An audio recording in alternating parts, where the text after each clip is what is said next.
Oi, pessoal, boa tarde. Vou dar mais um tempinho para a gente conseguir que todo mundo consiga acessar. Eu acho que ele está liberando aos poucos o acesso de todos. Boa tarde.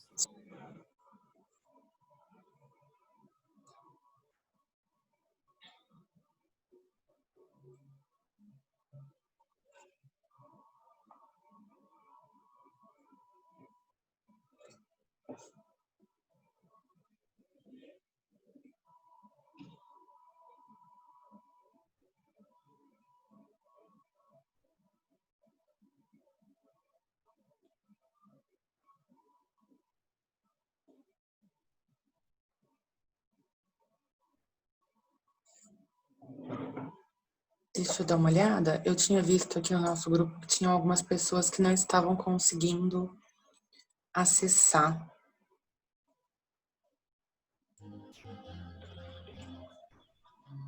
Gabriela. Oi? Não, se tiver algum problema para acessar, me avisa, porque assim, está aberto, mas se precisar de algum ID, alguma senha, eu vejo aqui, Tá, tá? tá. Eu acho que era o pessoal que estava tentando pelo notebook. Na verdade, a Áurea que mandou uma mensagem aqui e disse que não estava conseguindo entrar pelo computador. Pode passar meu WhatsApp que eu ajudo quem precisar, Tá. tá? Quê?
Oi,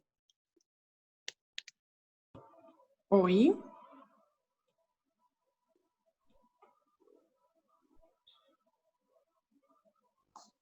Alguém que está conectado aqui está conectado pelo notebook? alô?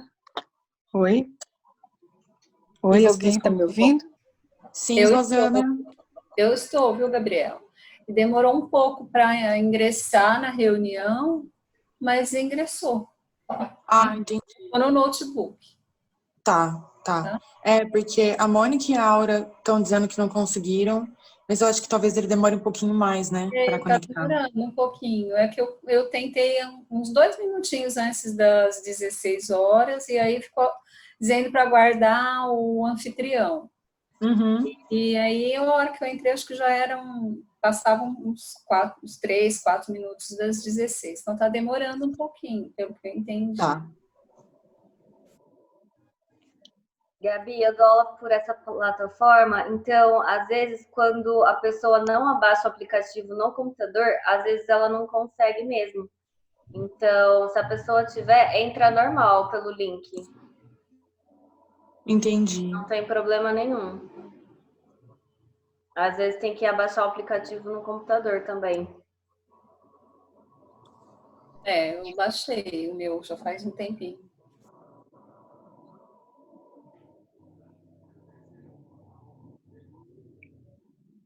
Uhum.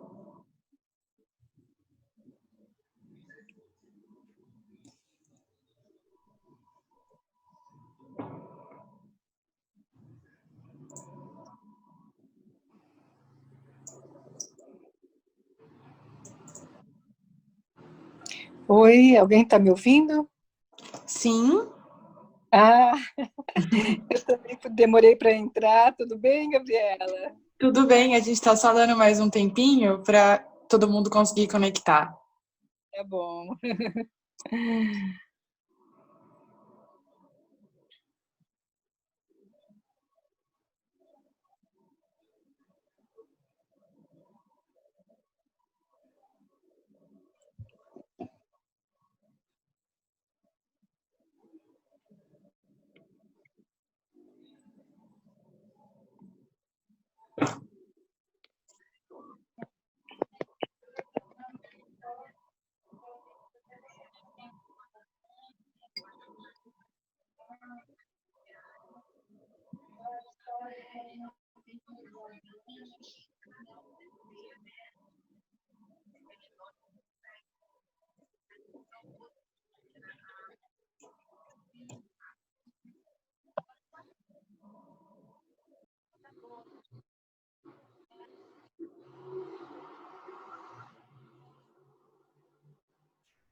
Eu deixei no nosso grupo do Whats o contato da Mireia que está aqui.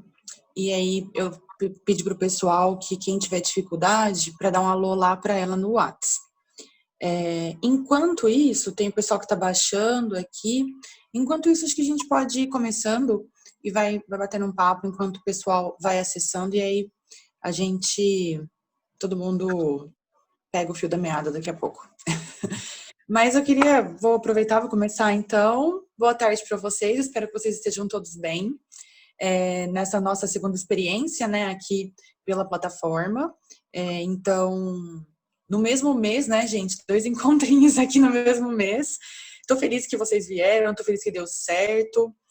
A gente está tentando na fundação fazer o máximo possível para que esses clubes continuem acontecendo mesmo à distância, né, que a gente continue mantendo o nosso calendário o máximo possível. A gente vai precisar fazer algumas modificações, mas depois eu explico para vocês um pouquinho melhor, quando tiver todo mundo aqui.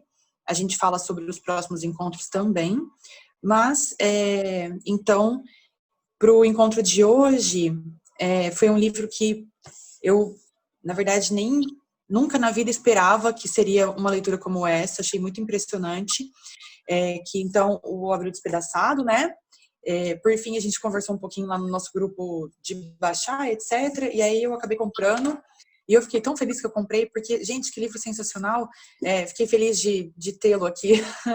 E eu estava procurando. É um livro que não tem muitas informações por aí, pela internet. Não achei muita coisa para assim, me ajudar na interpretação da leitura. Ele foi publicado em 1978. E o autor, o Ismael Kadare, ainda é vivo, ele tem 84 anos hoje, e ele vive na França. Ele foi exilado na França porque ele foi perseguido na Albânia pelo regime comunista. Então, acho que já tem bastante tempo que ele não vive mais na Albânia. Foi um livro muito surpreendente para mim. Quando a gente estava conversando sobre o calendário do clube, eu topei com esse livro e achei ele interessante, mas na época eu falei, eu não sei se, né, se é bem a pegada do clube, etc. E aí a Mônica, que eu acho que ainda não conseguiu entrar, mas estava tentando entrar, fez a sugestão lá no clube. Ela falou, por que a gente não lê? Aí eu falei, nossa, eu já tinha trombado com ele aqui nas minhas pesquisas. E aí veio a indicação da Mônica. Aí eu falei, não, acho que é legal a gente realmente, então, colocá-lo na nossa lista. E foi uma brincadeira despretensiosa da minha parte de colocá-lo em abril, né? De trazer por conta do título e no final das contas, estamos também vivendo um abril despedaçado. Não tão despedaçado quanto esse, né? Porque é difícil ser tão despedaçado quanto esse, mas estamos, de certa forma, também vivendo um abril despedaçado. Mas queria ouvir um pouquinho de vocês, como foi essa experiência de leitura, se vocês conseguiram terminar o livro ou se não conseguiram, o que foi para vocês aí essas 3 semanas de intervalo entre o 15 e esse livro, se vocês conseguiram ler.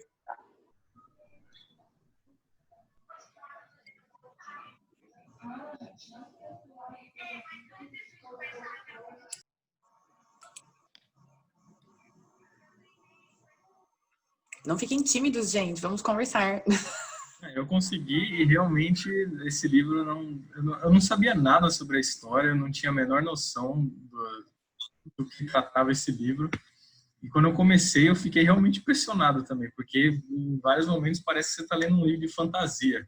Primeiro porque os nomes são todos estranhos, né?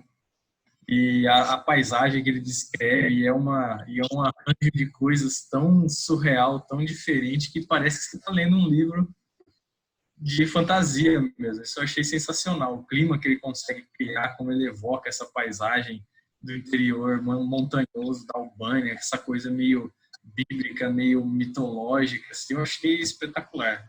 Foi uma excelente surpresa.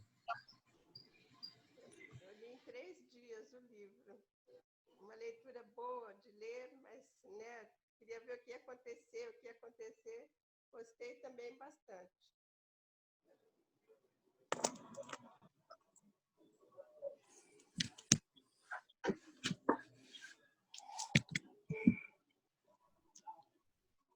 Acho que a Maria tentou falar, só que o áudio dela tá muito baixinho. Muito baixo. Não consegui ouvir.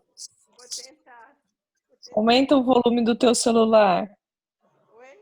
Eu estou falando pelo computador, estou vendo pelo computador, mas eu não sei onde mexe para aumentar o som. Tenho medo de mexer, descontrolar tudo. Estou procurando aqui. Não consegui. Deixa eu ver. Não tem, não sei aonde. Mas agora tá dando para te ouvir melhor. Então, tá dando para ouvir? Então, eu li o livro em 3 dias.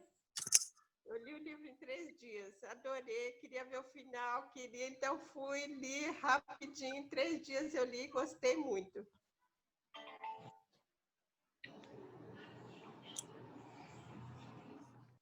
Eu vou só pedir para vocês, quando vocês não estiverem falando, para desligarem o microfone, para a gente não ficar com interferências, porque senão qualquer ruído que tiver, ele coloca em cima da voz de outra pessoa. Então, sempre que a gente não estiver falando, para desligar o microfone, para a gente não ficar com ruídos de fora, tá? Obrigada.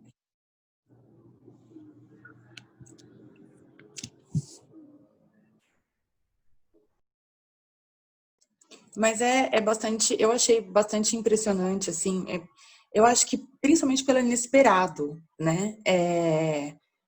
Eu nunca imaginei que, mesmo você lendo a sinopse, você sabendo que é uma história que fala sobre essa coisa da vendetta, a gente não espera que seja isso, né? Não espera, é isso um pouco que o Felipe falou. As descrições são tão maravilhosas, esse cenário é tão incrível, que a gente tem a impressão que a gente está lendo um livro de fantasia, realmente.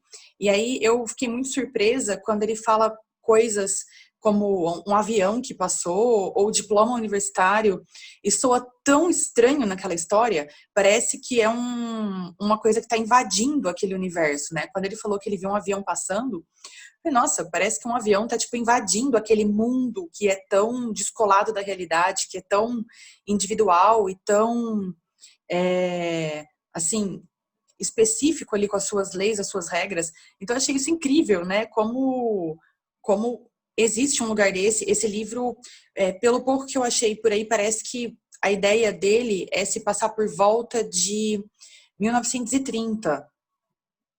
Então, assim, é uma coisa que é tão descolada da realidade que nem pensando em 1930 eu conseguiria imaginar. É um negócio que parece que acontece além do tempo. Eu tive muito essa impressão de um lugar que se passa meio perdido no tempo e espaço, que tem as suas próprias regras, que tem o seu próprio olhar do tempo passando, a sua própria concepção de tempo em si, né?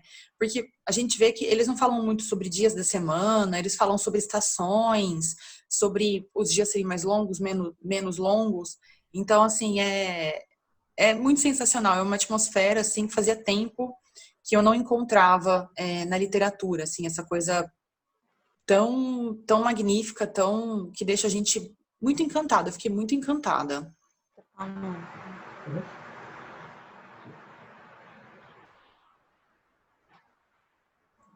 Acho que a Mônica conseguiu, né, Mônica? Oi, Mônica.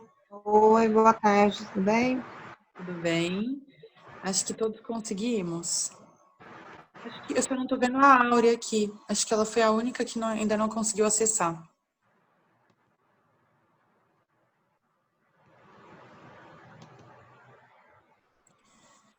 Mas, gente, eu quero ver vocês. Não se sintam tímidos, falem.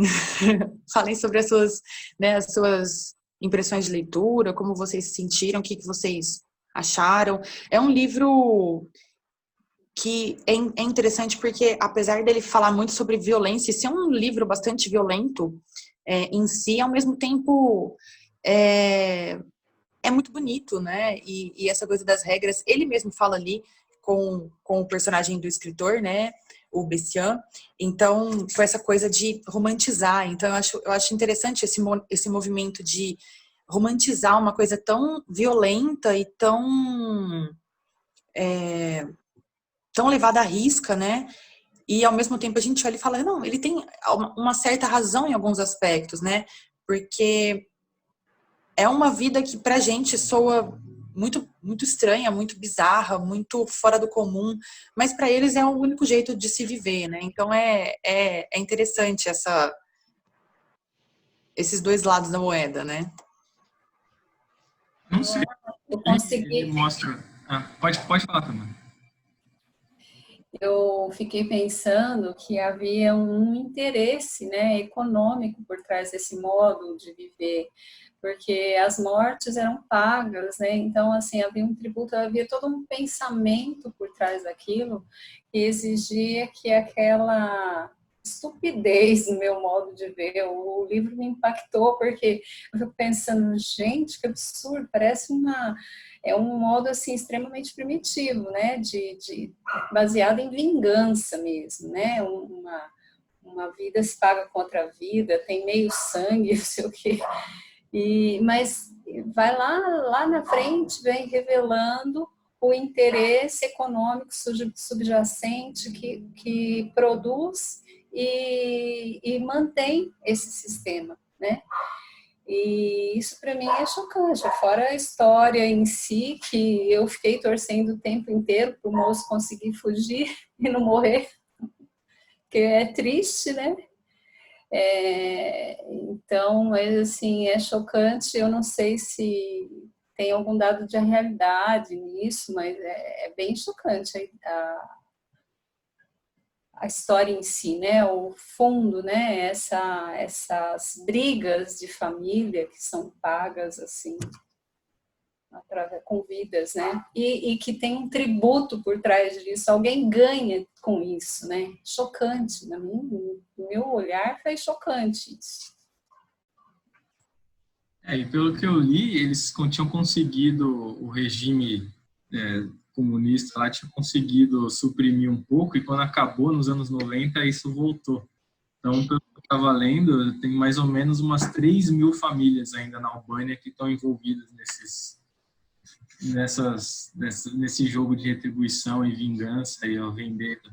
Tem muita gente que não sai de casa por causa disso, porque o pai matou não sei quem, aí quando o moleque faz 16 anos, aí ele já pode ser morto como o pagamento de sangue, então isso ainda acontece lá.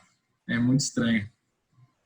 E não é à toa que a máfia albanesa é uma das máfias mais sangrentas e perigosas do mundo, né? De certo, criado nesse meio de que essa organização de clãs, essas super regras e tanto que eles têm influência no mundo inteiro. É chocante. Isso que você está revelando ficou pior ainda para mim ter lido a história. É assustador. E tem gente que ganha com isso, né, gente? A gente vê tem um diálogo no final, né, que eles falam um pouquinho sobre isso, que ele pergunta entre o médico e o escritor, né, e o BCE, que eles falam, você leu Marx? Não, você leu.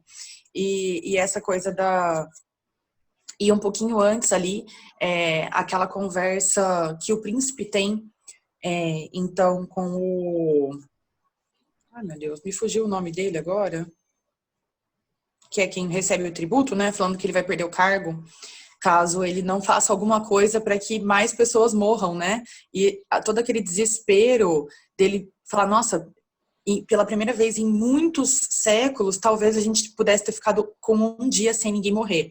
E aí eu achei isso, assim, muito, muito insano, né? O desespero daquela pessoa em pensar que em um ano poderia haver um dia em que ninguém foi assassinado.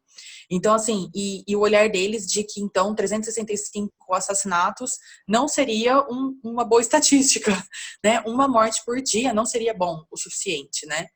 Então, assim, é uma coisa muito, muito doida isso, né? A gente olha e fala, eu nunca imaginaria uma sociedade funcionando dessa forma. E a maneira como funciona é impressionante, né? E a gente saber que isso realmente aconteceu e que nem mesmo o próprio Estado conseguiu interferir naquela região a ponto de quebrar essas regras, né? O Estado não ter poder nesse lugar é uma coisa muito, muito insana, né? Você pensar que isso é tão enraizado que as pessoas preferem viver dessa forma do que aceitar leis modernas, né? Que, na verdade, acho que qualquer lei que não seja essa já é uma lei moderna, né? De tão, assim, de tão estranho que é. E eu achei muito impressionante, assim, essa figura do escritor ali e o quanto ele romantiza aquilo, mas, ao mesmo tempo, ele dá a entender que ele escreve falando mal, então isso foi uma coisa que ficou um pouco uma questão para mim, né? Se ele realmente era só um fascínio por um lado, mas por outro lado ele sabia que era cruel, então ele escrevia mais ou menos, ou se ele era fascinado, enfim.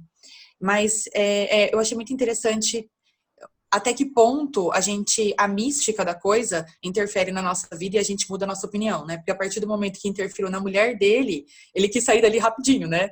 Ele juntou as malas e falou, não, chega, vamos embora, né? Porque tá interferindo demais, né? Tá assim, tá começando a mexer com a minha mulher, com a forma que ela vê. Então, assim, esses períodos dele, eu achei bastante interessante por esse olhar romântico de uma coisa que é extremamente violenta, né? Que é extremamente cruel. O fascínio que ele achou naquilo, né? Eu achei isso muito chocante. Ele parece que estava terminando e a esposa estava achando isso muito estranho. Né?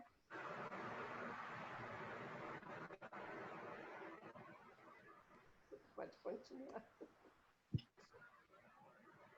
A mim também pareceu mais que ele era fascinado mesmo por esse modo de viver, né, daquelas pessoas, e ele escrevia de uma forma romântica, né, publicava isso, e a mulher não compactuava. Então, ele até foi recebido lá pelo tal príncipe, porque ele era um divulgador, né, uma pessoa que falava bem daquilo, né, e ela era meio... Isso acho que para mim ficou um pouco mais claro na hora que ele tem aquela discussão e que ela desaparece e que tem aquele diálogo com o médico. E o médico faz, então, chama ele à realidade. Você acha isso, né? Que isso é bonito, isso é bom. Isso... E realmente, aí ele só vai se dar conta da tragédia que é aquilo quando o impacta de tal forma a mulher que ela silencia, ela muda, e ele percebe toda a mudança interna e o rompimento dela com ele, né? Porque houve um rompimento, parece ali, né, do casal em vista da realidade que ela apresentou, e talvez também uma suposta paixão que ela tenha desenvolvido pelo rapaz, né, que morre no final.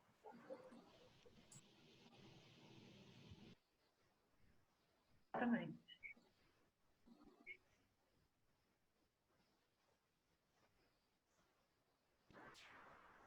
Eu acho que esse diálogo final muito bom, né, entre ele e o médico.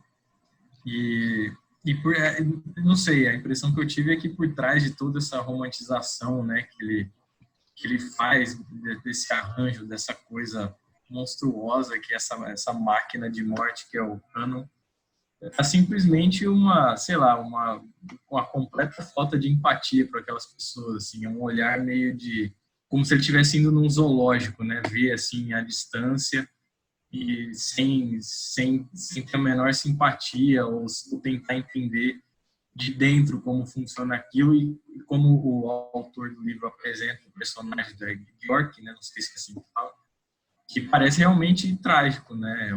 Ninguém aparentemente gosta de viver, acha que isso, fora algumas pessoas mais interessadas, como o sujeito lá que cuida, né, o computador lá. Fora essas pessoas, não tem, acho que ninguém acha agradável viver nessa estrutura toda, né?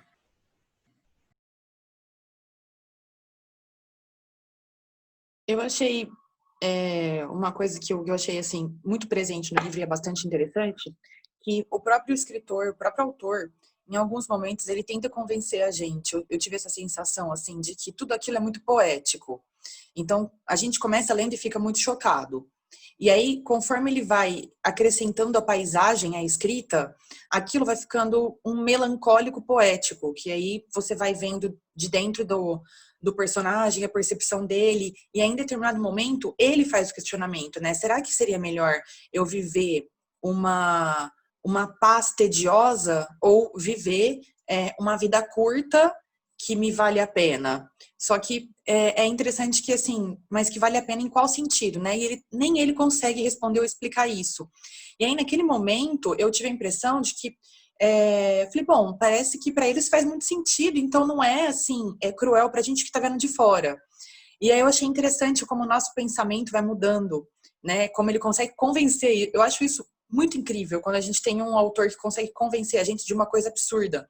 E aí depois a gente continua lendo e fala, não, é absurdo. E aí quando ele realmente chega até então aquele povoado ali, que ele vai fazer o tributo, aí você vê que realmente é um absurdo aquilo, né? Então tem um dinheiro envolvido, tem um príncipe envolvido, tem, quer dizer, aquela sociedade tem um topo, como qualquer outra sociedade. E aí é interessante esse vai e vem que ele faz com a nossa cabeça e com a nossa ideia daquilo ser, assim, né? Já que todo mundo aceitou, então, se eles estão vivendo bem daquela forma, né? Então é uma opção deles, mas é óbvio que eles não estão vivendo bem daquela forma. Tanto que no final, quando ele retorna, então toda aquela sensação, tudo retorna, né? Então é óbvio, ninguém prefere morrer, né? Ninguém prefere uma vida curta a uma vida longa de paz. E aí ele retoma esse sentimento no final. E eu achei, assim, incrível isso, né? Todas as fases que ele passa ali, do momento em que ele faz a vendetta pelo irmão, até o momento em que ele é assassinado, todas as fases que passam ali. E um momento que me chamou muita atenção, que foi, para mim, foi assim, aquele momento que você fala, não, isso é muito absurdo, é muito mais absurdo do que os meus olhos estão vendo nessa história. É quando o Bessia conversa com o agrimensor ali, que ele fala que ele é formado, que ele tem um diploma, que ele, né, e ele tá ali num lugar que se voltou as costas para a ciência, que não precisa de um agrimensor, porque aí ele fala, né, as pessoas tipo jogam pedras, fazem uma feitiçaria e aquilo é a medição de terra deles, né? Então, assim, é um lugar que não existe ciência, não existe estudo, não existe nada, existe a crença deles e é aquilo que dita o andar daquela sociedade. E aí eu falei, nossa, isso é muito doido, né? É uma coisa assim e é inquestionável, né? A palavra daquele ancião ali naquele momento, ela é inquestionável.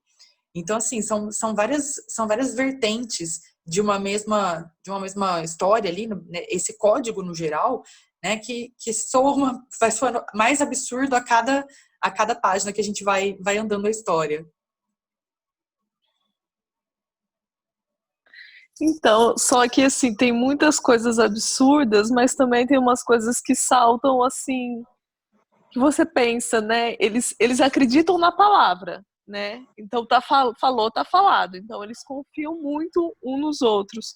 E aí tem uma passagem que eu não sei quem é que fala, que eles estão falando sobre as mortes, e eles falam, bom, mas pelo menos a gente tem certeza que as mortes só acontecem por vingança. Não existe um assassinato de graça, né? Que não seja pelas vinganças, né? Então, que é exatamente o que você estava falando. O autor vai brincando com a gente, porque a gente fala assim, não, é um absurdo, mas também é a cultura do povo, então vamos respeitar. Eu, pelo menos, senti isso, né? Que às vezes, por mais que eu achasse absurdo, em alguns momentos eu até me admirava como aquela cultura era enraizada. E será que a gente... lógico que eu não estou defendendo os assassinatos, mas será que a gente devia mexer nessa cultura que tem também tantos outros enraizamentos que, sei lá, talvez é assim que eles saibam se organizar? Uma coisa que eu fiquei me perguntando depois. E apesar de ser uma coisa assim muito absurda, né? Quando ele faz essa transposição do livro para o filme, né? Abriu Despedaçado também para a realidade nordestina na década de 30, a gente vê que tem coisas culturais muito compartilhadas, né? Porque se você vê o filme, né? E você lê o livro, tirando as peculiaridades do local, algumas coisas, você vê que é totalmente transponível, né? E outro dia eu estava vendo a questão do cangaço, como essa questão das famílias, rivalidade entre famílias, eram tratadas da mesma forma, quer dizer, dois países extremamente distantes. Faz muito tempo que eu li esse livro, não lembro se é a mesma época, década de 30 ali, eu acho que, não sei, mas como assim, culturas que não se compartilham, que não tem assim nem proximidade, pode compartilhar algumas coisas também, né, de rivalidade de famílias, a questão da vingança, a questão da honra, né? Que o que se coloca ali é a questão da honra. Se viver sem honra é a mesma coisa que não viver, né?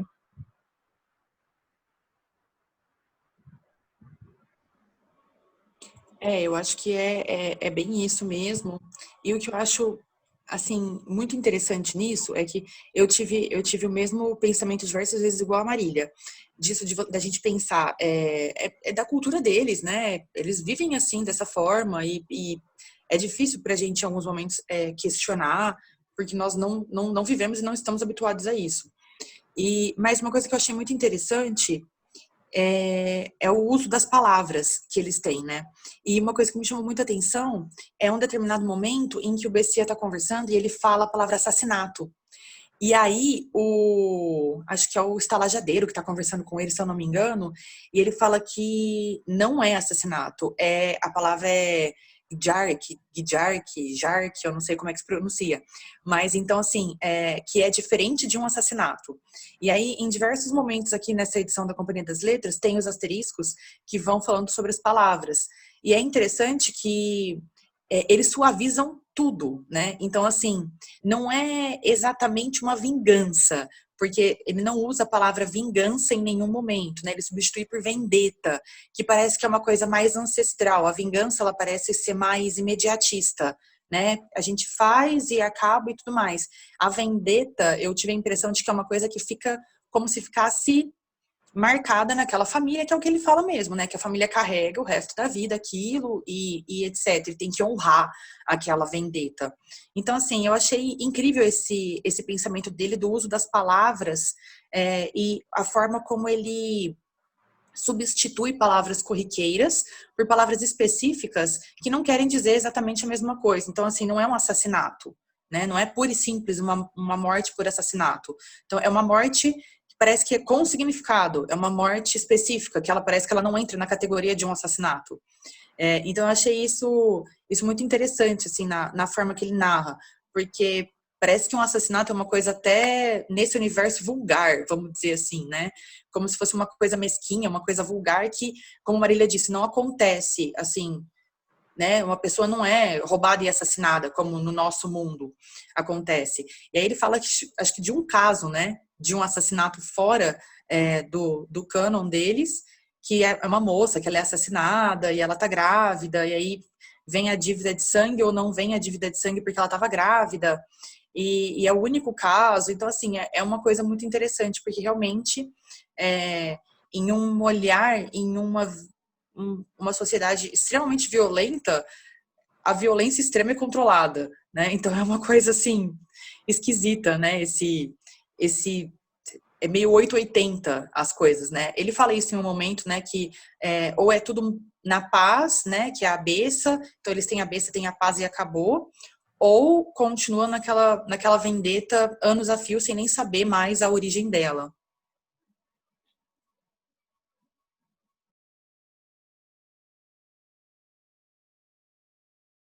Eu não tive em nenhum momento do livro eu cheguei próximo de naturalizar isso e ver, tentar relativizar, porque achei absurdo do começo ao fim, até porque a própria maneira como ele conta isso, acho que tem duas passagens aqui que eu acho bem interessantes.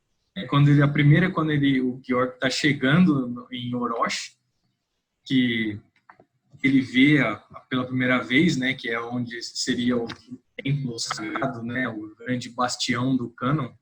E o cânon que a gente associa é que ele é super ancestral, imutável, rígido. E a descrição que ele faz de Orochi é completamente diferente. É uma coisa meio amorfa, maleável, que ele não consegue ver direito. Então eu estava imaginando que ele fosse chegar num lugar assim, uma construção super sólida, né? Meio que simbolizando toda essa rigidez do cânon, mas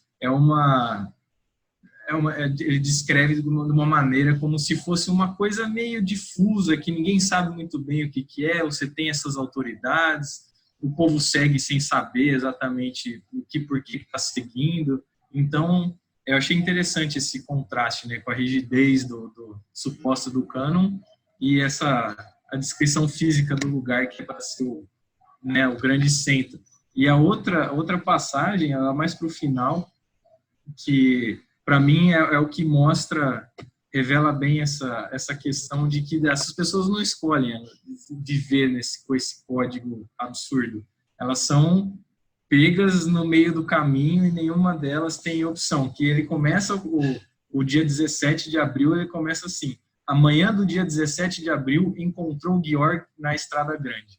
Ou seja, é como se amanhã é o dia fatídico que acaba a beça, que vai ao encontro do Georg. Ou seja, ele não tem escolha. É o tempo, é o destino, é essa força ancestral do passado que vai... e pega ele e é inescapável, é inexorável. Então, acho que isso é muito... Esse começo do capítulo 7 é bem... Como ele começa o capítulo 7 é bem representativo de como essas pessoas são reféns desse mecanismo irracional, ancestral, né? E também é uma própria ilusão, eu acho que não acontece essa... É que, assim, saindo do livro, mas eu estava lendo aqui umas reportagens sobre o cânon hoje na Albânia. Parece que uma das histórias que eu li era um cara que matou o outro porque tinha um galho crescendo por cima do terreno dele, no terreno do outro. Aí foi lá e matou o cara. E aí o filho do assassino que está sendo buscado para vender. Então, tudo isso começa de algum jeito, né? Pode ser uma coisa extremamente trivial. Então, eu acho que esse olhar extremamente romântico sobre esse mecanismo é só de alguém realmente que não vive isso ou não encontra isso, porque realmente é bárbaro. Ô Felipe, quando você estava fazendo as suas pesquisas aí sobre a Albânia agora, eles falam sobre isso ainda acontecer nas áreas das montanhas ou tipo nos grandes centros também eles vivem desse jeito ainda? Eu não vi nada específico, mas assim, nas reportagens tinha algumas fotos, parece que é mais no interior mesmo, que mais provavelmente é onde o Estado não chega, né, efetivamente, onde fica onde não tem punição pela lei. E pelo que eu estava lendo, que a Mônica falou, que é bastante, que tem também no Nordeste, etc., pelo que eu estava vendo, tem essa coisa de vingança familiar, existe em um monte, existe na África, existe na Ásia, existe tudo quanto é lugar. Esse tipo de vendetta que vai passando de geração em geração, né? Na Itália, no sul da Itália, na Sicília, na França, na Irlanda, tem vários lugares ainda tem esse tipo de coisa. E é justamente onde não se tem um Estado centralizado que monopoliza a violência.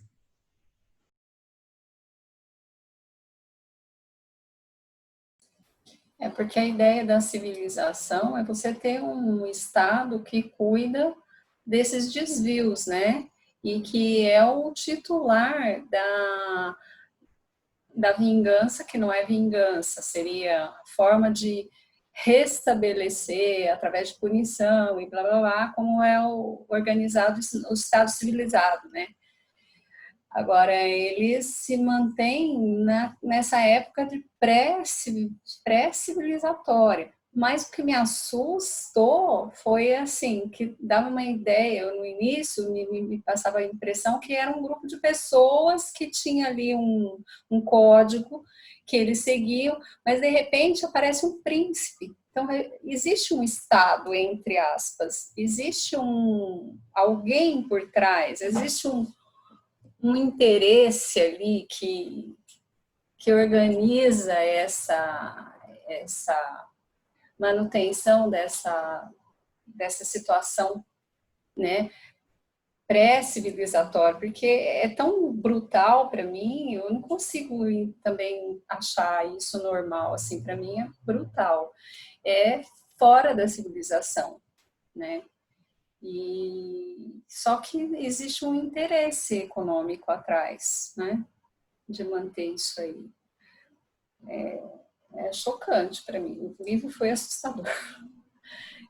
Mas eu acho que isso não explica tudo. Eu acho que tem esse interesse econômico, mas eu acho que o livro mostra bem que assim, isso faz muito sentido para algumas pessoas que estão ali, por exemplo, a figura do contador lá, e os mais velhos, mesmo o pai do George também, que ele acha que isso tem que ser feito, e as pessoas acabam vendo sentido naquilo, né? Não é só que elas são manipuladas, eu acho. Claro que tem o lado econômico, mas eu acho que não... Nesse ponto, no final, o diálogo lá do escritor com o médico, eu acho que o Bessian tem um pouco de razão também.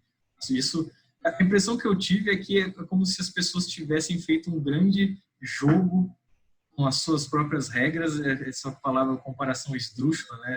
Como se eles tivessem gamificado a existência ali naquele planalto árido e sem de uma vida extremamente difícil e é um jeito deles acharem sentido naquilo e terem objetivos e é o que o George fala também, né? O que é melhor, é viver uma existência, assim, teoricamente insignificante na paz ou ser alçado ao estatuto de, sei lá, a palavra que eles usam aí, de alguém que está envolvido nessa vendetta, né?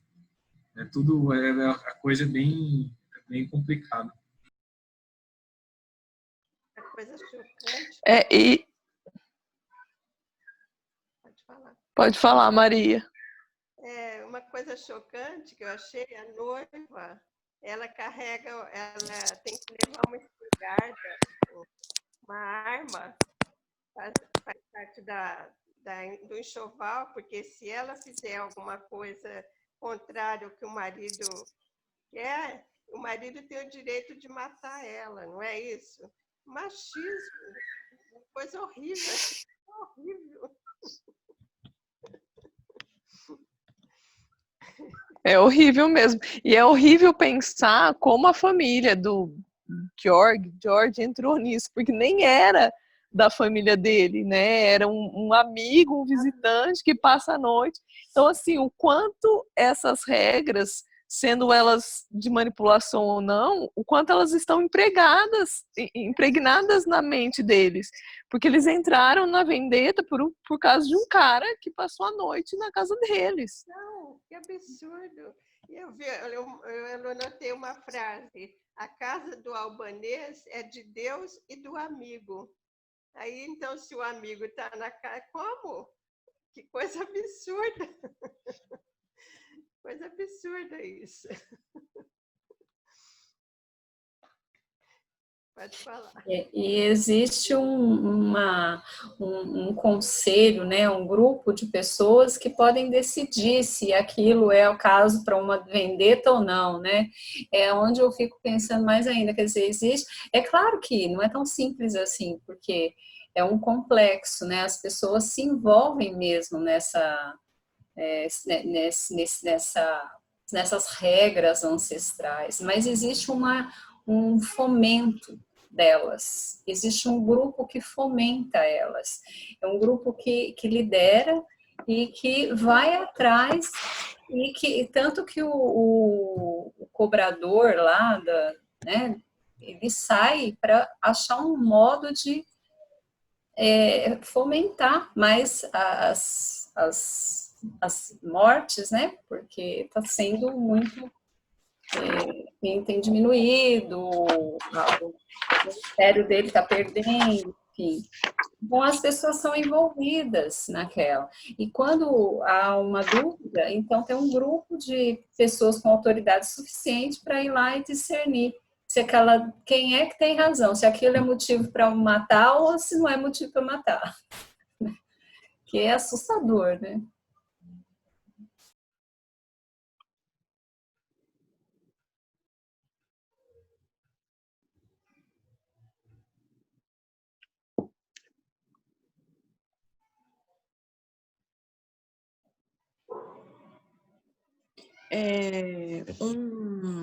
Um momento que me chamou bastante atenção é quando eles começam a conversar sobre a real autoridade do príncipe nessa sociedade, né? Que eles... Eu não lembro exatamente agora onde é, que, né, vem esse questionamento. E esse príncipe, mas ele é realmente um príncipe? Eu acho que é a Diana que pergunta para o Bessiana se ele é realmente um príncipe. E ele fala que, então, na verdade, ninguém sabe o que ele é, né? Na verdade, teoricamente, aquela família é uma família que sabe muito sobre o cânon e ela sabe tanto que ela governa. Mas não existe uma linhagem real ou na verdade, não tem algo de divino, não tem nada ali, né? É simplesmente uma família que existe há muito tempo e que, teoricamente, ela tem uma interpretação muito, muito boa, muito grande, muito vasta daquele cânon e por isso ela governa.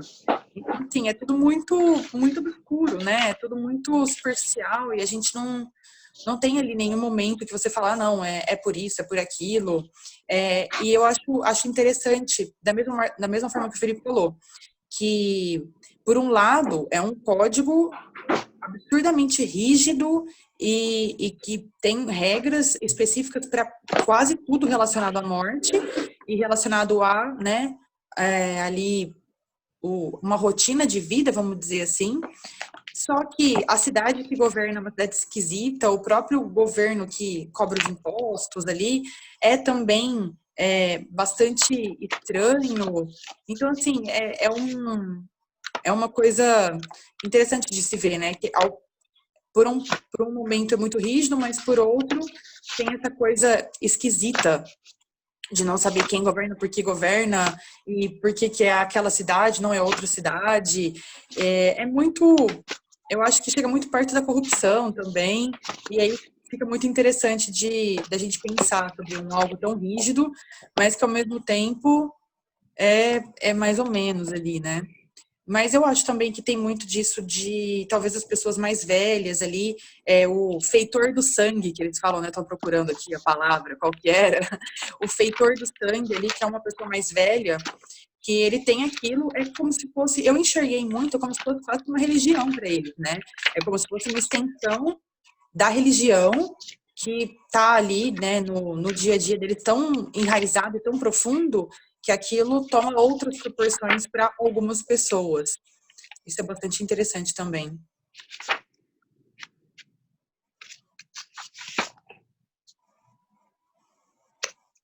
É verdade, você falou isso da religião e realmente parece que eles são cristãos, mas assim, a religião é completamente secundária ali, parece, né? Fica completamente como um pano de fundo e o que organiza simbolicamente toda a vida deles é o cânon, não é a mitologia católica nem nada. Tanto que tem só as igrejinhas parecem simplesmente ser construções assim secundárias, né? A casa lá de que eles ficam escondidos parece ter uma importância muito maior do que as próprias construções religiosas, né? Isso é bem interessante. É interessante porque os próprios rituais que são muito próprios da religião antes são muito próprios do cânon, como o casamento, né? O casamento e todo o ritual do casamento, ele tem uma vertente religiosa muito forte. E ele é uma coisa que é muito significativa dentro da religião católica, por exemplo. Aqui ele não fala de nenhuma religião específica, mas usando como um exemplo, né?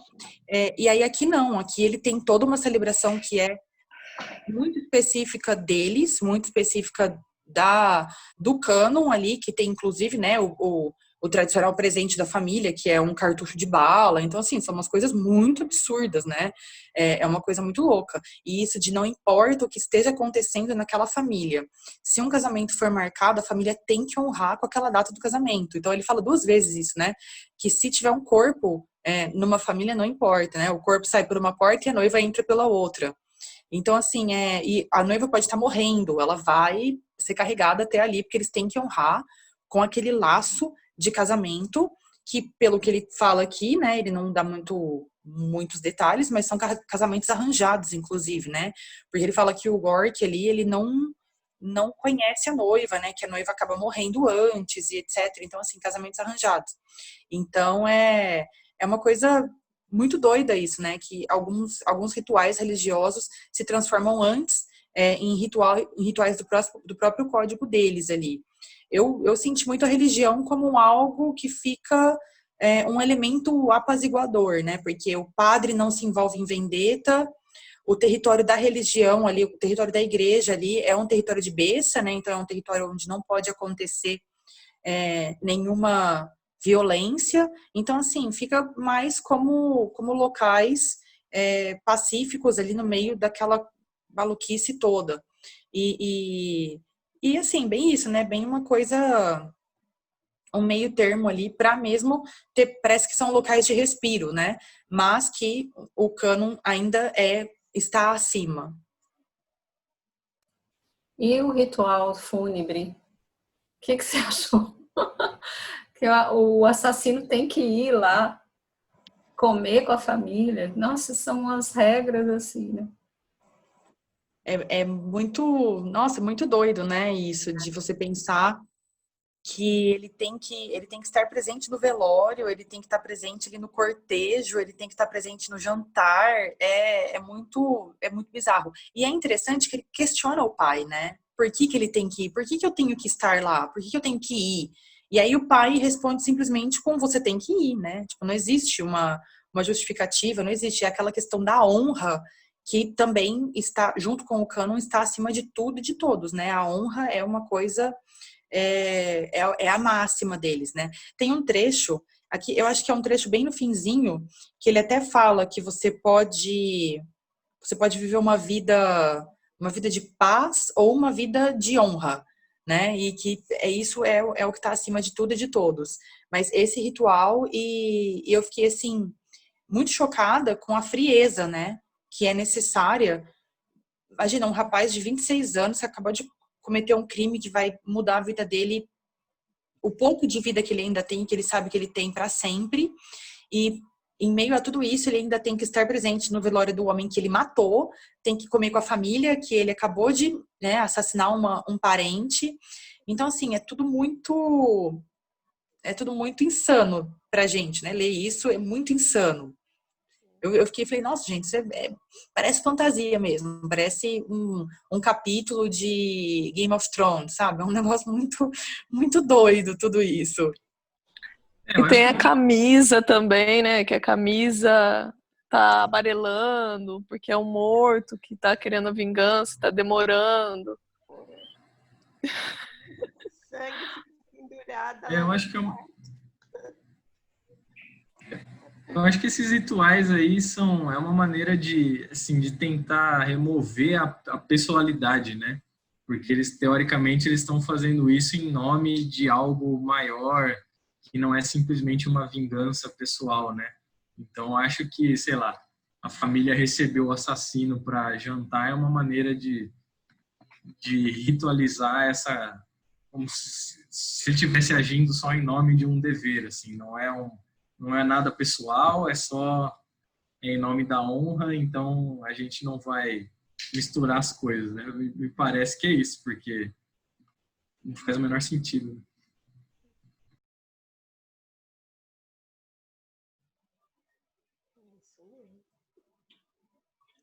Um trecho que eu achei muito interessante aqui é quando o feitor do sangue tá naquele monólogo dele, né, conversando com ele mesmo ali na biblioteca, falando sobre as regras, o quanto aquilo era importante para ele, o quanto aquilo significa, o quanto aquilo está sendo banalizado ao passar dos anos, né?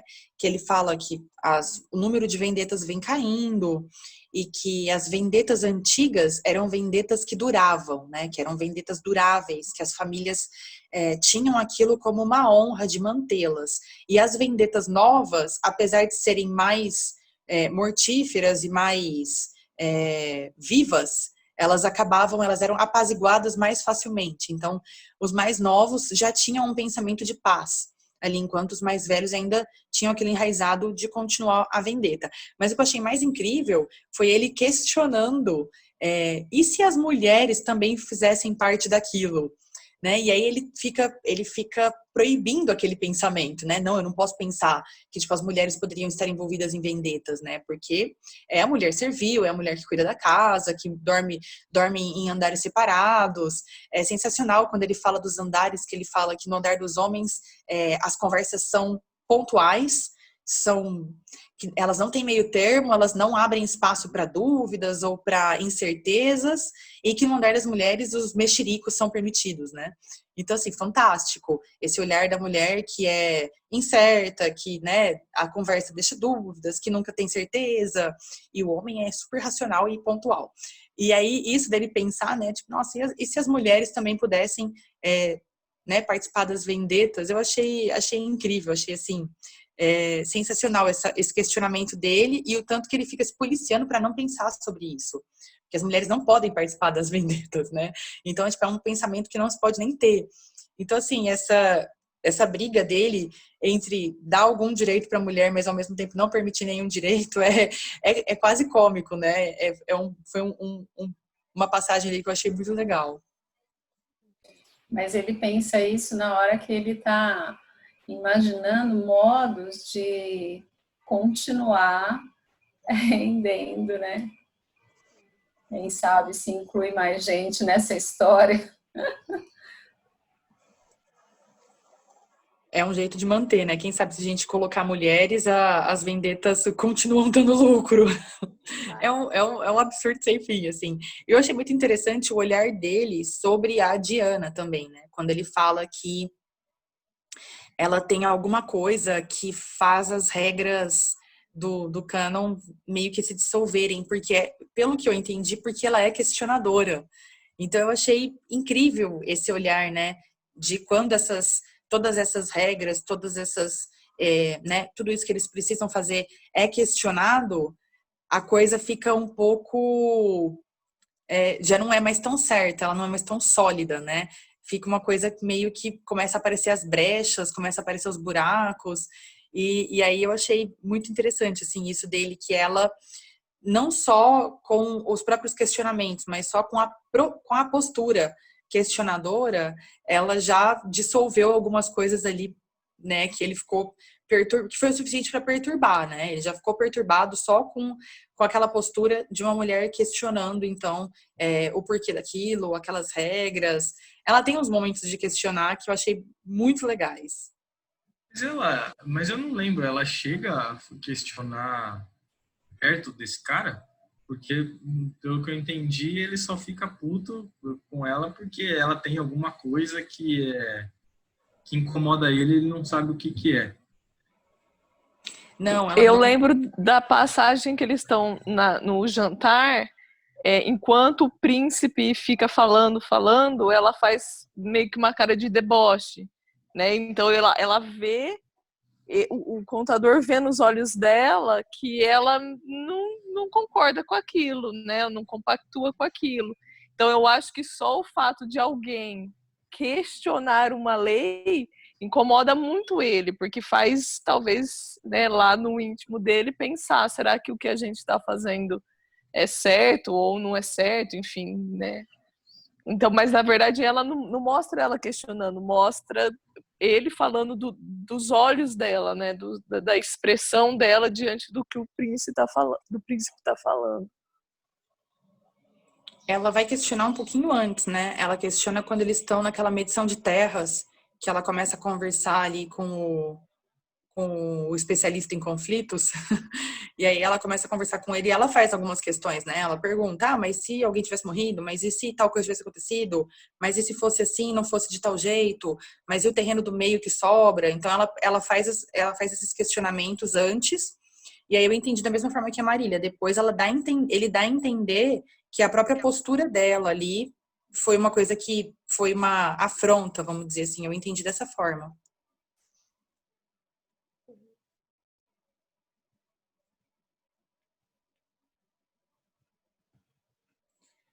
Mas eu achei, assim, muito sensacional em vários aspectos, né? Esse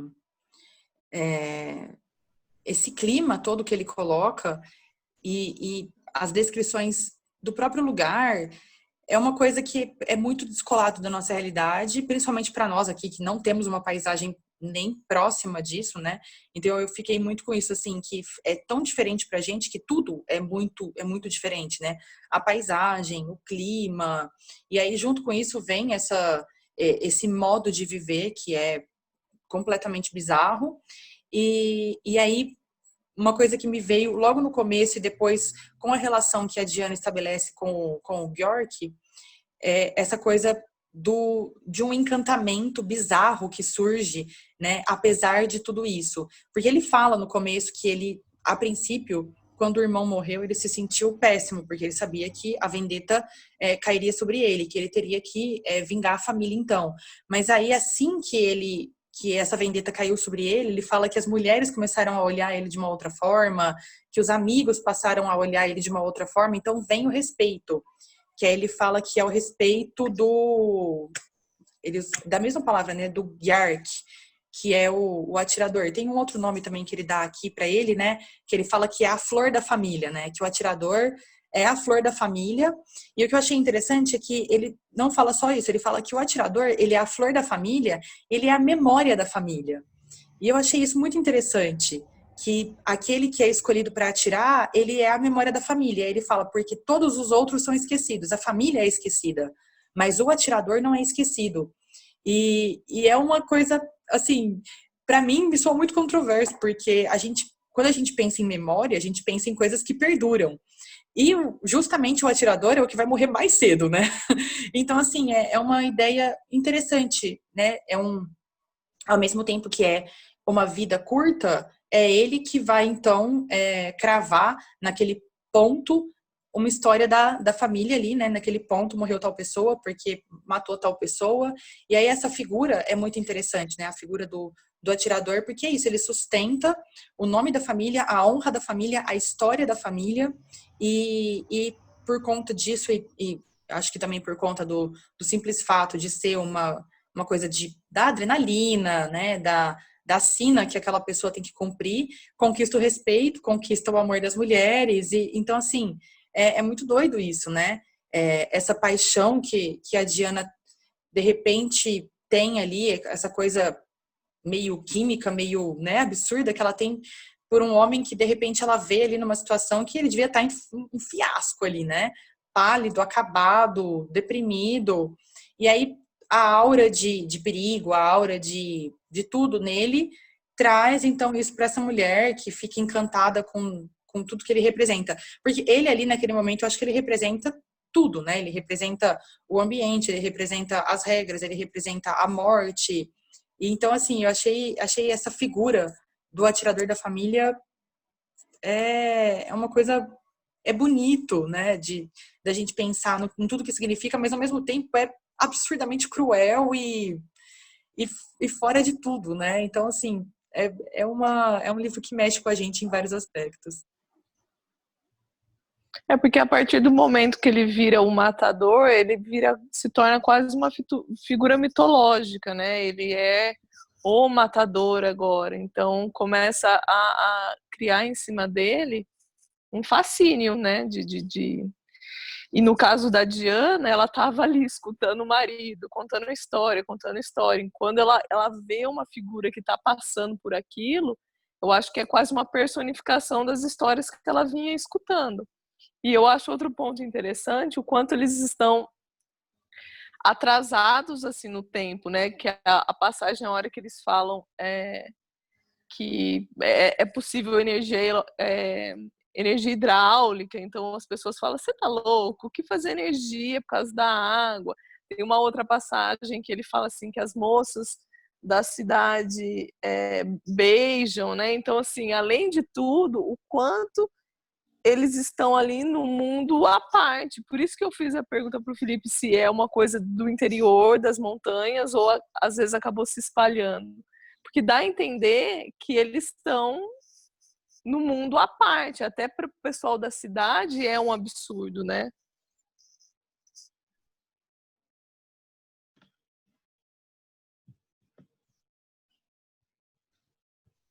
E é o que é interessante é isso, né? Quando ele vem com essas ideias, né, tipo, de coisas que são triviais pra gente, soa tão esquisito quando a gente aplica esse mundo, né? A gente fica pensando, foi o que eu falei no começo, quando ele fala dos aviões, você fala, gente, não parece nem que a gente tá no mesmo planeta, né? Que a gente não parece nem que a gente tá vivendo aí numa realidade que isso cabe.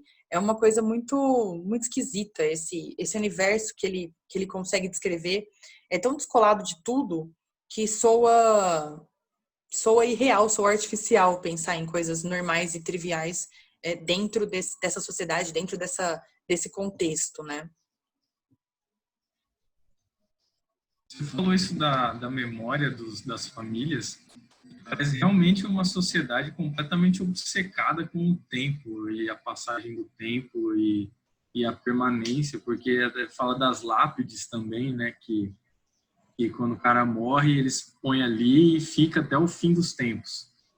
Então, isso é bem curioso, como eles precisam desse arranjo escrito de coisas para conseguir dar um sentido e dar uma...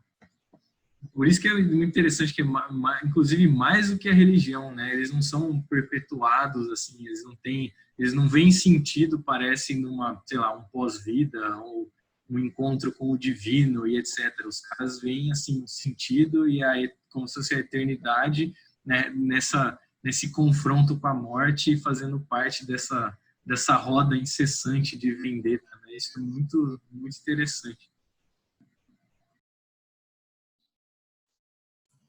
Parece tão mórbido porque eles podem até pagar para não continuar a vendetta, né? Mas eles preferem pagar mais caro, né? Para não, como é que é quando tem meio sangue lá, não conseguiu matar, você pode pagar o sangue, o meio sangue, mas a família prefere ir lá e matar o outro, porque isso é uma coisa mórbida mesmo, né? Uma atração por essa coisa da morte, de perpetuar a morte, de engrandecer, né, esses atos, assustador, né? Tem inclusive um cara que é uma passagem rápida que ele fala que ele descobriu uma técnica de se ferir, mas não morrer e tá fazendo a vida dele assim, né?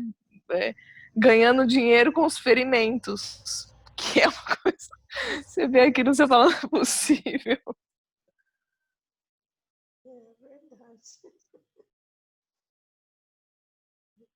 É verdade. O que é mais interessante, eu acho que é isso, né? Que, na verdade, ele é uma sociedade toda moldada no morrer, né? Na morte, nesse momento. Então, o tributo pelo que ele fala ali, eu entendi que o tributo é guardado durante, né, muitos anos ali, tem esse dinheiro do tributo reservado, porque eles sabem que uma hora eles vão ter que pagar o tributo da morte. Então, assim, as colheitas pensadas nisso, né? O cara que tá para morrer, ele já se prepara a família para esse momento. Então, assim, ele até tem um trecho, uma frasezinha aqui, que eu acho que é bem no começo, que ele fala que é isso, que é medir a vida com a régua da morte. E é isso o livro todo, né? Assim, é uma sociedade que ela vive com regras específicas sobre a morte, sobre quando a pessoa morre e tudo gira em torno disso, né? O tempo que ela pode, o tempo da trégua, as estradas que são pacíficas ou não para as pessoas passarem, onde o cara pode ficar enquanto ele não é morto, né? Então esses lugares de abrigo é um negócio muito mórbido, né? Não tem outra palavra, é isso mesmo, é muito mórbido, porque tudo é visto com o olhar da morte e da vendetta o tempo inteiro. Então, assim, o casamento que é feito, eu fiquei pensando muito também no casamento. E aí, tipo, se ele fosse noivo, ele teria que casar naqueles 30 dias para abandonar uma mulher que ia ser viúva jovem o resto da vida, porque provavelmente numa sociedade como essa, ela não poderia se casar de novo, duvido muito, né? Então, assim, que ele fala que durante a besta de 30 dias, muitos deles se casam. Então, tipo, ele se casa com uma mulher para depois morrer e abandonar essa mulher o resto da vida. Então, assim, é uma coisa muito, muito surreal, muito mórbida, muito que tudo leva àquilo e ninguém quebra, né, o ciclo. Que foi o que você falou aí, né? A Tamara falou que eles preferem continuar a vendetta de morte do que entrar numa solução pacífica, né? E ao mesmo tempo que quando ele fala lá, o feitor de sangue fala que algumas estão se tornando mais pacíficas, é uma preocupação deles voltarem lá para incentivar que eles não fiquem pacíficos para continuar levando o dinheiro do tributo para Orochi. É tudo muito louco, né? É tudo muito assim desconexo. Até o ritual da morte em si, do momento em que o modo como atira, o que o cara tem que falar, o modo como a pessoa tem que agir depois, colocando a arma na cabeça, próximo da cabeça, tem todo um pensamento, né, que engrandece esse ato, né, do morrer, de matar e morrer, né? Por isso que é tão assustador e tão mórbido mesmo. Uma sociedade que vive em torno disso, né? É assustador. O que não ficou muito claro para mim aquelas casas onde as pessoas podem se refugiar para Ali não é uma área de beça, né? É uma área que pode ser invadida, porque as pessoas não podem entrar na casa, só o padre. Mas quem vai matar pode entrar, né? Pelo que eu entendo das regras. Alguém se refugia numa casa que é um local onde a pessoa está ali para se proteger e não ser morto. Não existe isso? Estou enganada. Eu também não entendi muito bem isso aí, não. Até a Diana entra lá e aparentemente para procurar o moço que ela tinha visto e que ela, quando sai no último passeio, ela vai com aquela esperança de encontrar. E ela entra numa dessas casas. E aí correram chamar o padre, porque era o único que podia entrar lá dentro daquela casa, né? E não ficou claro para mim se essa casa era um território de... Assim, acho que não, porque eles narram ali que ela tinha várias janelas, né? E eram vigiadas as aproximações o tempo todo, né? Parece que... Eu entendi que é um lugar que o assassino não pode entrar. Cule de enclausuramento, né, que ele fala aqui. E eu entendi que é um lugar que o assassino não pode entrar e que os marcados para morrer podem se refugiar. Tanto que ele fala que não tem luz nesse lugar e que eles ficam praticamente cegos de tanto tempo que eles passam lá dentro. Então eu entendi que é por isso, que é como eles não saem para não morrer e o assassino não pode entrar, acontece, eu entendi por conta disso dele falar que eles têm dificuldade para enxergar e que eles ficam cegos lá dentro.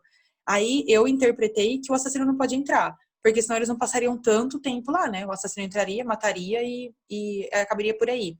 E aí o que me fez pensar também que era um lugar que é protegido é porque ele fala desde lá do começo que o assassino arma a tocaia, né? Então, se ele matasse nesse lugar, não seria uma morte em tocaia. E aí, pelo que eu entendi também, as mortes, elas têm que ser feitas por tocaia. Porque aí ele arma a tocaia, grita o nome, né? Faz o aviso da morte, e aí ele assassina. E aí, num lugar como esse, ele não conseguiria fazer todos esse passo a passo aí do assassinato. Então, eu entendi... Eu entendi que é um lugar que o assassino não pode entrar por conta disso.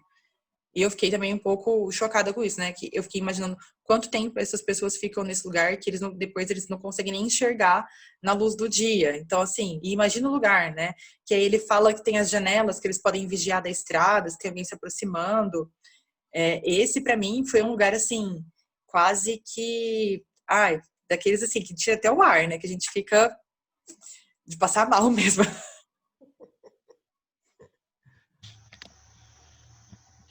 Então, mas pelo que você entendeu, seria uma escolha, por exemplo, se a pessoa que está marcada para morrer, ele pode entrar lá e ficar tipo para sempre e morrer talvez ali, mas fugir do assassinato, é possível isso? Eu não entendi, tipo, em que momento você entra e como você sai dali. Ficou meio... Não entendi. Essas casas, elas são casas fortificadas. Eu até, na época, pesquisei, são casas, não sei se dá para ver, são torres. Elas são feitas com essa finalidade. Então, é uma torre de pedra que eles entram ali e ali, realmente, uma hora eles têm que sair, ali eles estão na tocaia. Mas realmente existem esses lugares, né, que são torres ocas por dentro, que as pessoas se refugiam ali, né, mas bem, uma hora a pessoa tem que sair, tem que fazer alguma coisa, eu acho que ela também não pode ficar ali para sempre. Elas chamam Quijamarja, Gjakmarrja. Realmente existem, assim. Eu também pensei se era algum tipo de alegoria, alguma coisa do livro, mas realmente existem. É interessante, né? Porque como que essas pessoas entram lá, como é que elas sobrevivem, como é que elas se alimentam, né? De alguma forma, eles provavelmente têm que sair mesmo em algum momento, né?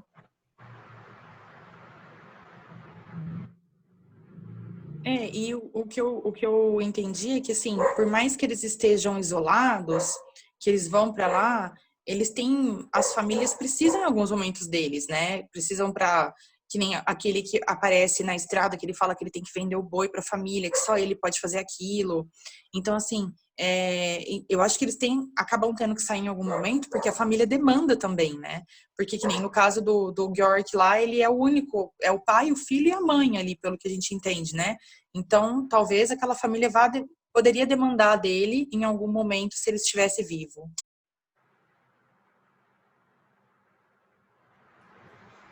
Esse que apareceu na estrada, que vendeu o burro, não sei o quê, é o que matou ele, né? Vocês entenderam isso? Que no final do livro é o que matou ele. Na verdade, foi emboscada. O cara falou para ele, olha, pode ir, eu vi a carruagem saindo ali e tal. E depois que ele sai da área da beça, né, a área que ele não poderia ser morto, porque o cara, né, incentivou ele a ir, porque a última cena do livro é ele vendo um burro, que é a mesma cena que ele viu quando ele conversa com o cara, que conta essa história, que tinha que vender, não sei o quê. Fiquei com essa impressão, não sei se eu estou certa.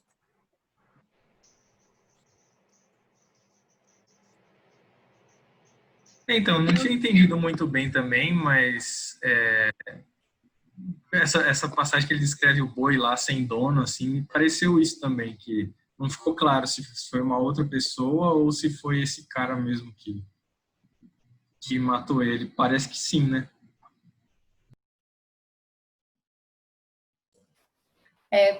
Pela descrição do que ele vê, a última coisa que ele vê quando ele recebe, né, o tiro, que ele é morto, é o boi, então é a mesma cena da pessoa que conversou com ele, que contou que ele podia sair dali, que a moça, a carruagem estava em tal lugar, e ele sai desesperadamente, porque era o desejo dele, né? Não sei, eu acho que entendi isso. Eu não tinha parado para pensar sobre isso. Eu achei, na minha leitura, eu achei que ele tinha sido emboscado da mesma forma, né? Tinha alguém escondidinho ali, mas faz bastante sentido também, né? Mas, por outro lado, ele não reconheceria, porque se ele... Então, é isso que eu estava pensando. O cara se apresenta, né? Ele fala de onde ele é, então imagino que... E o cara já estava envolvido, ele mesmo, numa vendetta também, né? Ele também estava marcado para morrer, então não sei se você pode ter mais de uma vendetta em aberto ao mesmo tempo, ou se você pode mentir a sua origem, né, para enganar alguém, para emboscar, eu não sei. Do outro lado também parece estranho.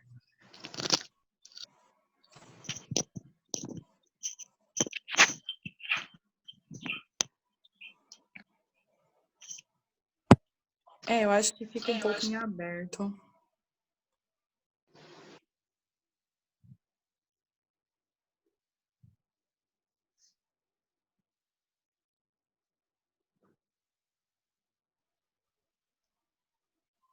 Alguém ia falar?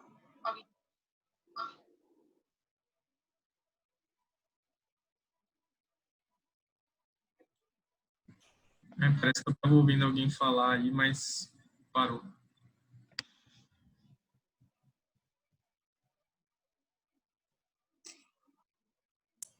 Esse encontro lá dele foi noturno, não foi? Realmente, eu vou até reler essa última parte do livro para ficar com mais clareza, vou ver se eu entendo melhor.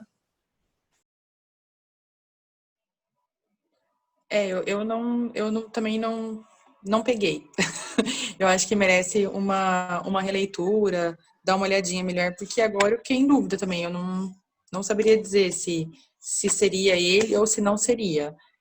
Ia ser bem interessante se fosse também, né? Que ele cruzou com ele e, enfim, né? Numa dessas, conversaram e ele acabou morrendo. Eu não esperava que ele fosse morrer. Eu esperava até que fosse acabar um final aberto. Eu achei que, tipo assim, que era um fato que ele iria morrer em algum momento, mas eu esperava por um final aberto, tipo, e aí foi, e aí, né, aconteceu. E aí eu fiquei surpresa quando ele realmente morre. Eu falei, não, eu achei tanto que a gente ia, né, tipo, ele vai, né, uma hora ele vai morrer, mas, né, não vai ser aqui. Fiquei até chateado, porque eu esperava que a gente não fosse ver a cena da morte. Eu também. Achei E que ele fosse eu já ter que tinha, voltar para casa. eu já tinha imaginado um final super romântico, que ele encontra a carruagem, sobe da carruagem e vai embora daquelas montanhas. Porque isso é um ponto também. Em nenhum momento é discutido por que as pessoas não saem de lá, né? Porque o cara ficou 17 dias andando pelas montanhas e não passa pela cabeça de ninguém descer e ver o que está acontecendo lá embaixo, né? Eu pensei que ele ia fugir com a mulher lá para baixo. Mas acho que eles fogem sim, são os lenhadores lá. Que eles descem e eles vão tentar a vida na cidade. Aí fala em algum momento que eles vão para escapar disso. Porque eles são... Mas eles perdem a honra, não é? Porque ele fala que ele prefere ficar lá do que ser um lenhador. Ele chega a considerar essa possibilidade de ir para a cidade e passar a ser um pedinte, né, de um trabalhinho para poder fazer, né, comer lá, sei lá. E resolve que não dava para ficar assim, viver assim. Então, mas é porque ele tem a imagem de que é só isso que ele vai poder fazer, né? Porque ele poderia muito bem chegar e não ser um lenhador. Então, não tem dentro da mente deles como se livrar daquilo. Eu acho que é isso que é o mais perturbador. Eles não conseguem pensar numa maneira de viver livre daquela situação. Porque se não for pela morte, então é pela desonra, né? Em nenhum momento ele pensa em fugir talvez até da Albânia, né? E viver uma vida completamente independente. Mesmo não concordando com aquilo, porque ele não concorda. Ele questiona o pai, ele não quer fazer aquilo, mas ele não consegue sair, né? Que duro, né? Muito triste. Eu acho que é interessante porque pra gente, a gente tem muito o olhar de fora. Então, pra gente seria muito mais fácil, né? Pensar, não, por que não sai, né? E é a nossa movimentação natural. Mas eu acho que também, no olhar de quem tá dentro, aquilo significa tanta coisa, e por mais que você não concorde, é tão difícil de quebrar, e tão difícil de pensar na desonra da família que fica, na desonra que ele carrega com ele, que é impossível de quebrar, né? É algo como mesmo a religião, para quem tem isso muito certo na sua vida, é muito difícil de você quebrar um dogma religioso, por exemplo, porque você não concorda com ele, né? Então, assim, eu vejo que é um pouco como isso. Pra gente que tem um olhar neutro de fora e conhece um mundo de um outro mundo, né? Um mundo construído de uma forma diferente, é muito mais fácil chegar e falar, não, sai daí, né? Foge, corre daí. Mas aí eu acho que para quem tá de dentro, quebrar o ciclo, quebrar o mecanismo, é bem mais profundo e bem mais complexo.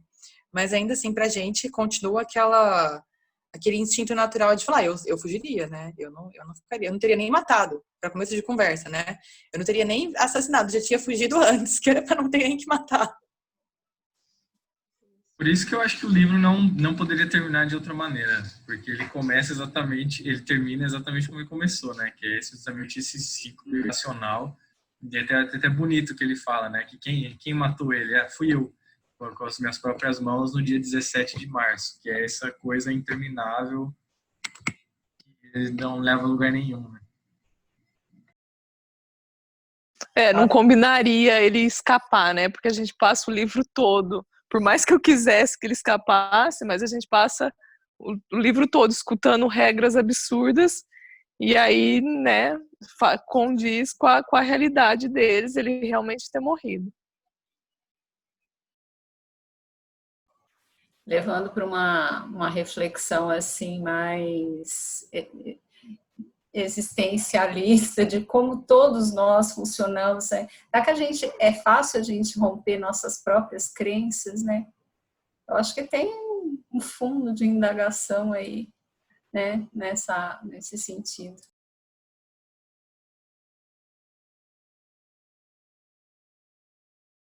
Eu achei no geral um livro muito surpreendente, assim, eu não esperava por tudo isso, não esperava por uma história como essa, por todas essas questões mesmo, a própria questão da morte, né, é uma coisa muito diferente do que a gente, a nossa sociedade, os nossos olhos estão acostumados, então, assim, para mim foi um livro que mexeu com várias coisas, vários pontos muito interessantes. E eu acho que é a gente pensar também, né? Às vezes a gente está preso em crenças, em rotinas que a gente não consegue quebrar, né? Que, claro que não são tão mortíferas e absurdas quanto essa, mas foi o que a gente conversou. A gente conversou sobre isso em algum outro clube, que a gente até falou sobre isso, né? Que, na verdade, cada um de nós tem as próprias amarras aí que a gente tenta romper o tempo todo, ou às vezes nem tenta romper, nem se dá conta delas. Eu não lembro se foi no Casa dos Espíritos que a gente conversou um pouquinho sobre isso, ou se foi no Colecionador, mas eu lembro disso numa dos nossos encontros desse ano, um dos dois. Mas eu achei, assim, um livro bastante surpreendente. Para mim, assim, foi essa para mim o final, assim, foi isso, foi bastante surpreendente. Eu não esperava por essa leitura, não esperava por esse ritmo, por essa narrativa tão sensacional, assim, é um livro muito, muito, muito maravilhoso. Apesar do tema e apesar do quanto ele é pesado, ele me levou muito facilmente, assim, fui lendo muito rápido, ele prende bastante a nossa atenção e tudo mais, e achei, assim, incrível, muito legal mesmo. Foi uma sugestão excelente da Mônica pra gente. Obrigada, Mônica. Foi sensacional essa leitura. Também gostei muito da experiência de ter lido esse Tem um pedaço que me tocou muito, que eu fiquei até relendo ele, porque super combina, né, com o que a gente está passando, que é quando o contador fala que existiram momentos em que a morte, que caiu muito as vendetas, porque as pessoas estavam morrendo de outras coisas, que são os casos das guerras e das pestes. E aí ele fala, eu até marquei, que são os momentos em que a morte se desvaloriza, né? Então, assim, ela acontece tanto que ele fala, fica banalizada e tediosa. E eu fiquei tão tocada por isso, porque é uma discussão até que eu estava vendo na TV, o quanto que as mortes, né, por conta do Covid, são dadas como mortes. Aconteceu tantas mortes, e a gente só escuta mortes e tira as pessoas que estão por trás dessas mortes, né? A gente só vai pondo números. E a hora que eu estava lendo essa parte, eu falei, realmente é banalizado. Nesse momento é banalizado. Me tocou muito essa parte. Nem era exatamente a ver com o tema, mas foi uma parte que eu marquei lá e me tocou o jeito que ele descreveu, a banalização da morte. E a questão da ausência do Estado, né?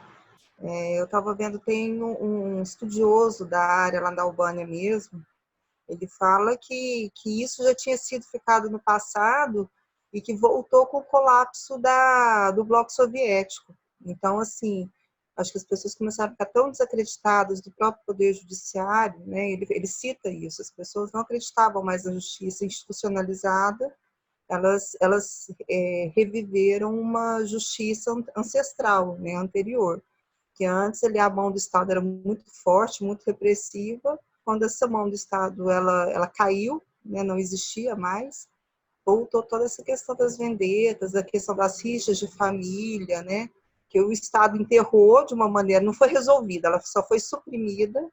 Quando saiu o Estado, né, de novo, isso voltou com tudo, né? Inclusive, tem casos pontuais lá, eu acho que foi o Felipe que falou, alguns casos pontuais, algumas regiões que ainda permanece essa lógica das vendetas, das vinganças entre famílias, enfim. Pela essa reportagem que eu li, acho que foi na Al Jazeera, algum site assim, parece que tem 3.000 famílias na Albânia que ainda estão envolvidas nesse tipo de venda.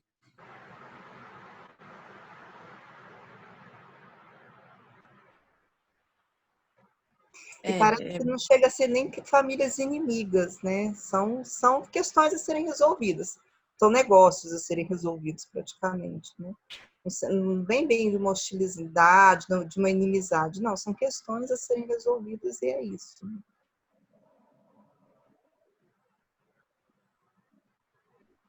Eu achei esse trecho que a Marília comentou, foi um trecho que eu também até tinha sinalizado aqui, tinha feito um grifo aqui no livro, que eu achei também muito sensacional.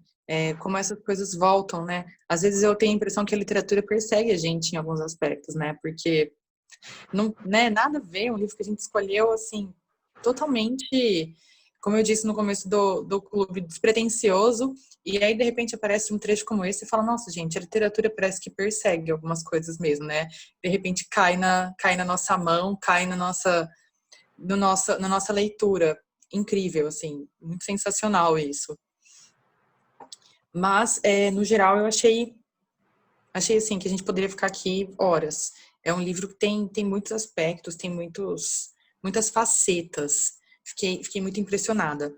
No comecinho, eu comentei com vocês que a gente ia ter que fazer algumas modificações no nosso calendário, porque o nosso livro de março entrou em abril, o de abril ficou uma semaninha para frente, e aí eu conversei com o pessoal lá na fundação e a gente teria um encontro que provavelmente também será virtual no dia 16, que seria a discussão do A Quem Prefiro Ortigas, do Junichiro Tanizaki.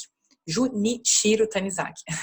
E aí, como 16 de maio está muito perto, né, a gente teria só 3 semanas para ler esse livro, então eu pedi para a gente ter um tempinho a mais. E aí o que acontece? No dia 23, que seria o sábado seguinte, já tem uma atividade da fundação que a gente não conseguiria, então, ficar no mesmo sábado. E aí eu pedi, então, para o dia 30, e aí o nosso encontro ficaria com 1 mês e 1 semana, mais ou menos, de diferença. E aí a gente ficaria para dia 30 com o A Quem Prefiro Ortigas. E aí, em junho, a gente tinha um encontro bem coladinho, que era por conta da Feira do Livro, que era o dia 6. Então, a gente estava com um dia 16 e um dia 6, só para cair junto na feira, que a gente sempre leva um clube na Feira do Livro, né? Esse seria o nosso 3º ano que a gente faria um clube na feira. Como não vai ter feira, então eu conversei para a gente também mudar essa data, para não ficar tão colado. E aí, nesse caso, junto com a data, a gente trocaria também o livro, porque Um Rio Chamado Tempo e Uma Casa Chamada Terra foi uma escolha, porque o Mia Couto é homenageada da feira desse ano.